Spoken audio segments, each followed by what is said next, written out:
Welcome. Thank you very much. Welcome, welcome. It feels quite orderly inside of a German body. Yes, I was born into one. And I'm very thankful. The warm welcome tonight, many thanks, because not every German these days traveling to other countries in the European Union is getting a warm welcome like this. Wow. Angela Merkel visiting Greece. What a commotion. Huh? When you saw the news alert, go home, bitch, out of Greece, the demonstrating Greeks. And my favorite was, Angela Merkel is Hitler's daughter. Hitler's daughter? I don't know, did you ever think about how Hitler's daughter would look like? Huh? Like Angela, hey, the pictures. They showed pictures, Angela Merkel with a Hitler moustache. And come on, let's face it. If Angela Merkel wanted a moustache, she could grow one any time.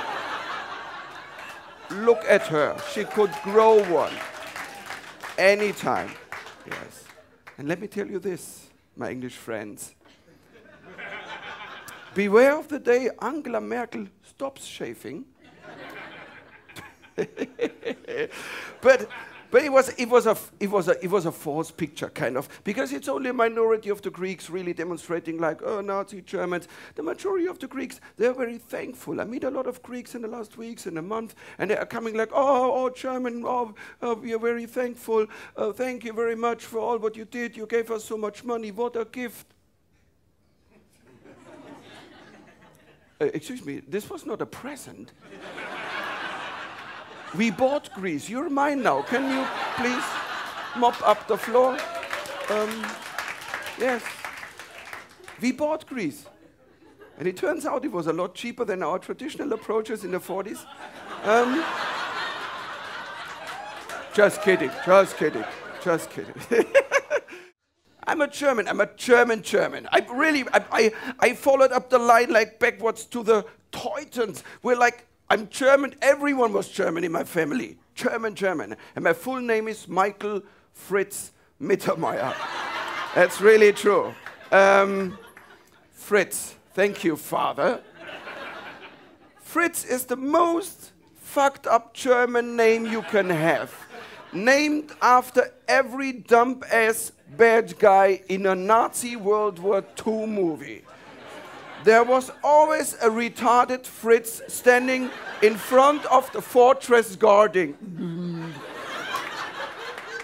Films like Where Eagles Dare. They were all like the cool guys, Richard Burton, Clint Eastwood. They were sneaking into the fortress. No, they were not sneaking. They were, hey, Clint, come with me. We're going, hey, Richard, be quiet. There is a guard. He doesn't hear anything. This is just Fritz. We can walk like this. We can walk like this. We can go into the fortress. Hello, Fritz. What is going on? You're dead. I always was a little bit afraid doing comedy in Britain, so I thought, okay, start out in Scotland. So I went to the Edinburgh Fringe Festival. Are Scottish people here tonight? Huh? Yeah, you can show up. Yeah, Scottish people. I love having Scottish people in the audience, because I will be not the one in the room who speaks the worst English. That's it. But for me, it's very good. But after this time in the 70s, in the 68 movement, there was a big change in German awareness of the Nazi history. Then there was like, so from now on in the schools in the 70s, they were overcompensating with information. I was the first generation in school. They taught us the Nazi and the World War like every day. It was like, yeah, you're guilty and blah, blah, blah. 3 times a week. We had a school subject called guilt. 3 times a week, we had guilt. On Fridays, we had shame. By the time I was 14, I thought I invaded Poland. Myself. Politeness, it's in your language. English, it's a, excuse me, could you, I'm sorry.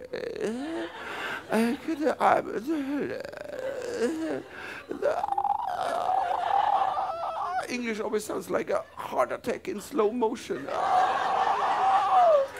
You're so polite here. Huh? But only in England, English people. Yeah, when they travel to sunny countries and drink beer, they turn into orcs on uppers.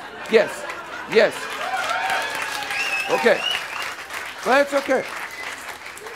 Well, this is fascinating. This is really fascinating. When the BA flight from Birmingham is landing in Spain, it's like a scene out of a zombie movie.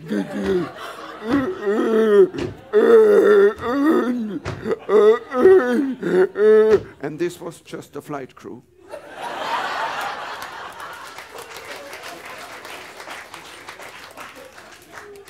Politeness here in car traffic. You know, in Germany, traffic means war. In Germany, when you stand at the red light, and between the red and the green, there's a hint of orange glowing. In this split second, you have to kick off. Ram! Otherwise, the German driver behind you, Arschloch, Oktoberfest, du willst ficken, raus, raus, raus. Not so in England. Here at the red light, it was like, sorry,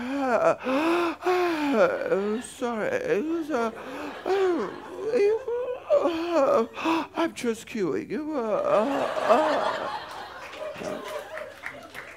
And it's so nice because every night after the show, Londoners are coming to me. Hey, here in London, road rage.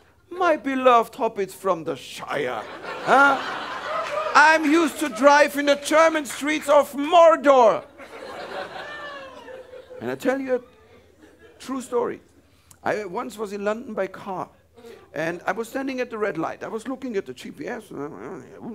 It's not working. I missed the lights turning green. The lights turned red again. Okay. Do this in Germany, you'd be dead by now. Not so in England. The polite English driver behind me got out of his car. He stepped up to my car. He even knocked at my window. Excuse me, sir. Were you expecting a different color?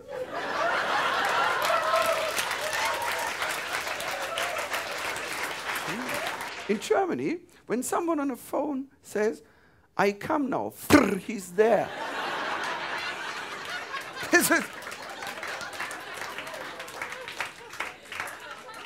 punctuality.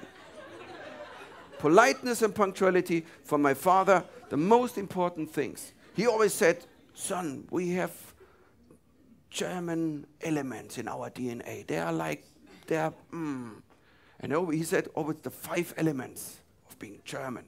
And my father, he was organization, politeness, discipline, efficiency, and punctuality.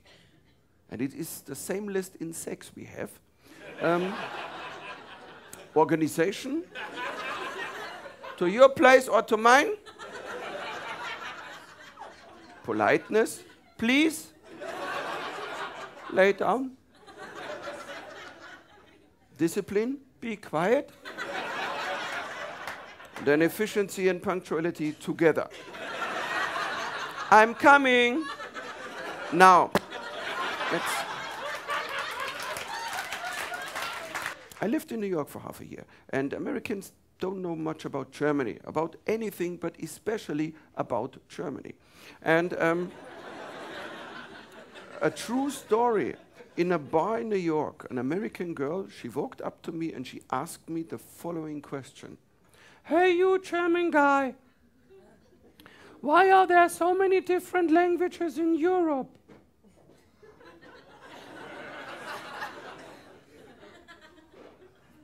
What do you answer to such a highly, extremely intelligent question? And I said to her, look, Tiffany, you want to know why there are so many different languages in Europe? Because we Germans lost the war. So, now comes the point. You know what she answered to me?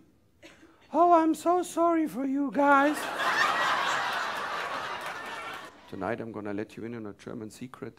Haven't you ever wondered why we Germans are so obsessed with environmental issues and global warming, climate change, but at the same time we build cars like there's no tomorrow. BMW, Porsche, Mercedes, Audi, Volkswagen. This is a contradiction. I thought so too. Until one day I watched the news. The anchorman was panicking about global warming. Time is running out. Heat waves, hurricanes, the sea level is rising continuously. I was like, oh, the sea level is rising, but in Germany we have the Alps, so we have time. Not everyone has time. London, for example. I looked this up on German Google. London lies 45 feet above sea level. Munich, 2,000 feet above sea level. That's plan B. We don't need planes and tanks anymore. We just watch the tide rising. As they say at Audi, Vorsprung durch Technik. Blub, blub, blub, blub, blub, blub, blub, blub. Huh? Scottish people can relax. You have the Highlands. Huh? Yeah, yeah. Did you ever hear Scottish people complain about global warming? No, they want to see the English drown. Huh? Bye-bye, Big Ben. Hello, Ben Nevis. So, 45 feet above sea level, huh? And that's why here in London, the new Wembley Stadium and the new Olympic Stadium both look like two giant rubber dinghies. They're emergency rafts. Yes.